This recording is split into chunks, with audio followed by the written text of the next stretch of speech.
बिस्मिल्लाहिर्रहमानिर्रहीम। अस्सलाम वालेकुम नाज़रीन, नई न्यूज़ अपडेट में खुश आमदीद। ख़वातीन व हज़रात, और यहाँ पर आपको आगाह करते चले कि महकमा मौसमियात ने कराची शहर में बारिशों के हवाले से नया हाई अलर्ट जारी कर दिया और इसी के साथ साथ पंजाब खैबर पख्तूनख्वा में बारिशों का कब नया सिलसिला देखा जाएगा आने वाले 24 घंटों के दौरान में, तो इस हवाले से क्या अपडेट्स हैं आपको बताएंगे इस वीडियो में। वीडियो मुलाहिज़ा करते रहिए, लेकिन साथ ही साथ हमारे चैनल को सब्सक्राइब, लाइक और शेयर करना भी मत भूलिए। ख़वातीन व हज़रात, यहाँ पर आपको बताएं कि शहर कायद के मौसम के हवाले से बहुत ही ज़बरदस्त खबर सुना दी गई है। कराची का मतला अबर आलूद रहने के साथ साथ यहाँ पर बूंदाबांदी का जो इम्कान है वो हफ्ते इतवार और पीर के रोज़ के हवाले से बताया गया है। और इसी के साथ साथ जबकि आपको बताएं कि आज़ाद कश्मीर और वादी नीलम में आज शाम से बारिश में तेज़ी और इसी के साथ साथ बर्फ़बारी भी देखी जाएगी।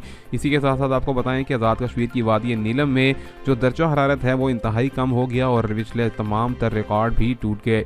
यहाँ पर आपको बताते चलें कि इसी के साथ साथ पंजाब और खैबर पख्तूनख्वा में इतवार, पीर और मंगल के रोज़ से बारिशों का जो तूफ़ानी सिलसिला है उसके हवाले से बहुत ही अहम खबर दी गई है और शहरियों को तैयार रहने का भी नया नोटिफिकेशन जारी कर दिया गया है कि अपने आप को गर्म कपड़ों में मलबूस रखें ताकि किसी भी किस्म की तूफ़ानी बारिशों के बाद बीमारियों से बचा जा सके।